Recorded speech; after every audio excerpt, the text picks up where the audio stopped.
C Joseph Vijay எனும் நான்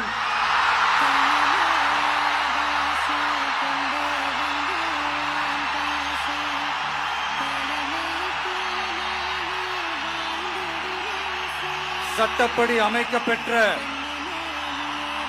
இந்திய அரசியல் அமைப்பின்பால் உண்மையான நம்பிக்கையும் மாறா பற்றும் கொண்டிருப்பேன் என்றும் இந்திய நாட்டின் ஒப்பில்லாத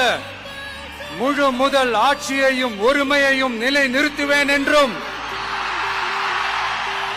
தமிழ்நாட்டு அரசின் முதலமைச்சராக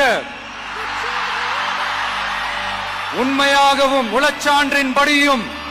என் கடமைகளை நிறைவேற்றுவேன் என்றும்